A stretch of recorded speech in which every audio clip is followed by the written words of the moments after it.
A primeira Páscoa aconteceu há muito tempo no Egito, quando os israelitas ainda eram escravos daquela nação. Eles foram maltratados pelo faraó durante 400 anos e pediam a Deus para os libertar. Deus ajudou através de Moisés. Moisés obedeceu a Deus e desafiou o faraó a deixar o povo ir. Mas o faraó não queria e continuou a ser cruel com eles. Deus mandou 9 pragas acontecerem no Egito, mas o faraó ainda assim não mudou sua decisão. Então Deus mandou a pior praga de todas, a 10ª praga, que mataria todos os primogênitos, incluindo o filho do rei. Para proteger seu povo, Deus disse para eles sacrificarem um cordeiro e passarem o sangue desse sacrifício nas portas de suas casas, para que assim o anjo da morte passasse por essas casas sem nelas entrar. Deus também disse para o povo cozinhar o cordeiro e comerem juntos em família, porque eles teriam que partir em breve. Eles não sabiam o quanto isso seria importante para a viagem que fariam, quando finalmente fossem libertados pelo faraó. Assim começou a Páscoa. O sangue do cordeiro foi derramado para libertar os israelitas, e a carne foi comida para alimentá-los. Deus mandou que eles celebrassem isso todos os anos para nunca esquecerem da sua libertação do Egito. Quando lemos isso, percebemos que a Páscoa é muito mais do que apenas uma festa a ser celebrada. Tem um significado profundo. Tempos depois, nos dias de Jesus, a Páscoa ainda era celebrada no Templo de Jerusalém, mas com muitos animais sendo sacrificados. Era um lembrete para que aquele povo jamais esquecesse o preço do pecado. Jesus estava há 3 anos ensinando o povo e fazendo coisas incríveis. As pessoas o chamavam de rabi, mestre e profeta, mas poucos entendiam que ele era o Filho de Deus. Ele estava conhecido pelos milagres que fez, então quando ele chegou em Jerusalém, foi uma grande festa. Ele chegou em um domingo especial, quando normalmente escolhem um cordeiro para um sacrifício. Mas ninguém ali percebeu que Jesus estava se oferecendo como esse cordeiro, o sacrifício final. Após a festa da entrada triunfal em Jerusalém, Jesus continuou ensinando e realizando milagres na cidade. Ele pregava sobre o reino de Deus e desafiava as autoridades religiosas com suas palavras de amor, perdão e justiça. Porém, a resistência contra Jesus crescia entre os líderes religiosos, que viam nele uma ameaça ao seu poder e autoridade. Eles tramavam para encontrar uma maneira de capturá-lo e silenciá-lo, mas tinham medo do povo. Na noite antes da Páscoa, Jesus e seus discípulos se reuniram para compartilhar uma refeição especial, conhecida como a Última Ceia. Nesse momento significativo, Jesus percebeu que o tempo com seus amigos queridos estava chegando ao fim. Enquanto partilhavam pão e vinho, ele os instruiu a lembrarem-se dele através daquela refeição. Jesus tomou o pão, abençoou-o e o partiu, dizendo: "Este é o meu corpo, dado por vós. Fazei isto em memória de mim." Em seguida, tomou o cálice, agradeceu e o passou aos discípulos, dizendo: "Este cálice é a nova aliança no meu sangue que é derramado por vós." Com essas palavras e gestos simples, Jesus instituiu a Santa Ceia como um memorial do seu sacrifício iminente na cruz. Ele queria que seus seguidores lembrassem para sempre do seu amor incondicional e do sacrifício que ele estava prestes a fazer por eles e por toda a humanidade. Após a emocionante ceia com seus discípulos, Jesus foi ao jardim do Getsêmani, um lugar tranquilo onde costumava orar. Ele estava ciente do que o aguardava, a dor, a angústia e a morte iminente. Ali, no silêncio da noite, Jesus se viu diante do peso esmagador da sua missão. Ele sabia que estava prestes a enfrentar a mais terrível das provações, a crucificação. O peso da responsabilidade e o conhecimento do sofrimento que estava por vir o deixaram angustiado até o âmago de sua alma. Tão profunda era a sua aflição que o Evangelho de Lucas nos diz que ele suou como gotas de sangue. Em sua agonia, Jesus se voltou para o Pai em oração. Ele suplicou, pedindo que, se possível, fosse poupado desse destino terrível, suplicando: Pai, se queres, afasta de mim este cálice.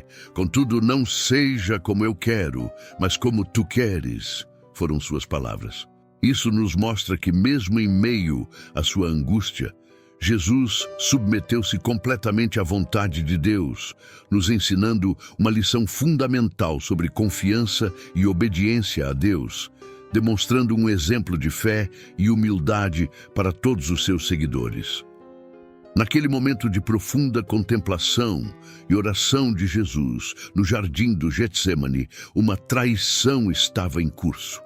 Judas, um dos 12 discípulos mais próximos de Jesus, chegou ao jardim acompanhado de uma multidão armada, liderada pelos sacerdotes e autoridades religiosas. Judas, que tinha compartilhado momentos íntimos e experiências significativas com Jesus, agora se tornava o instrumento da traição. Ele se aproximou de Jesus como um amigo faria e o cumprimentou com um beijo. Esse gesto, que era um sinal de amizade e afeto na cultura da época, foi usado por Judas para identificar Jesus aos soldados que o acompanhavam. Após ser traído por Judas e capturado no jardim do Getsêmani, Jesus foi levado perante o Sinédrio, o tribunal judaico, onde enfrentou uma série de falsas acusações e testemunhos fabricados. Os líderes religiosos estavam determinados a condená-lo e acabar com sua influência, mesmo que para isso precisassem recorrer a artifícios injustos e mentirosos. Diante do Sinédrio, Jesus permaneceu calmo e sereno, mesmo diante das acusações injustas que eram lançadas contra ele. Ele não se defendeu ou tentou justificar-se, mas permaneceu em silêncio, aceitando a vontade de Deus. Sua postura silenciosa diante das falsas acusações era uma demonstração de sua confiança na justiça divina e na soberania de Deus sobre todas as coisas. Ele sabia que sua missão estava chegando ao seu cumprimento e que cada passo do caminho estava sob o controle e o plano de Deus. Seu silêncio eloquente diante do Sinédrio ressoava como um testemunho do seu amor sacrificial e da sua disposição em enfrentar a cruz pelo bem da humanidade. Após o julgamento injusto perante o Sinédrio, as autoridades judaicas decidiram levar Jesus até Pilatos, o governador romano da Judéia. Eles o acusaram de blasfêmia, alegando que se proclamava como o Messias, o rei dos judeus, o que era considerado um desafio ao domínio romano e uma ameaça à autoridade de César. Pilatos inicialmente não viu motivos para condenar Jesus. Ele reconheceu que as acusações contra Jesus eram infundadas e que não havia encontrado nele culpa ou crime digno de punição. No entanto, ele estava ciente da pressão das autoridades judaicas e preocupado com a possibilidade de instabilidade política, se não agisse conforme seus interesses. Diante da insistência dos líderes judeus e da ameaça velada de tumultos, Pilatos acabou cedendo à pressão e decidiu permitir que Jesus fosse crucificado. Ele lavou as mãos simbolicamente, tentando se isentar da responsabilidade pela condenação de Jesus. Mas sua decisão foi tomada por medo de enfrentar uma revolta popular. Assim, Jesus foi entregue às mãos dos soldados romanos para ser crucificado, uma das formas mais cruéis e dolorosas de execução da época. Embora Pilatos não tenha encontrado culpa em Jesus, ele acabou sendo conivente com a injustiça, cedendo à pressão política e permitindo que o inocente fosse sacrificado por interesses mesquinhos. Assim, Jesus foi sentenciado à morte na cruz, cumprindo a profecia de ser o Cordeiro de Deus que tira o pecado do mundo. Ele suportou o peso do pecado da humanidade, enfrentando a morte de maneira tão dolorosa e humilhante.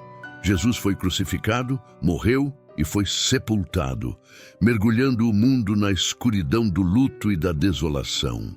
Seus seguidores ficaram desanimados e desesperados, pois não compreendiam plenamente o significado de sua morte. No entanto, ao terceiro dia, algo extraordinário aconteceu. O túmulo onde Jesus fora colocado estava vazio. Ele ressuscitou dos mortos, demonstrando sua vitória sobre o pecado e a morte. Essa ressurreição não apenas confirmou sua divindade, mas também selou a esperança para toda a humanidade. A ressurreição de Jesus é o cerne da mensagem cristã e é celebrada na Páscoa, uma data que simboliza a vitória da vida sobre a morte, da luz sobre as trevas.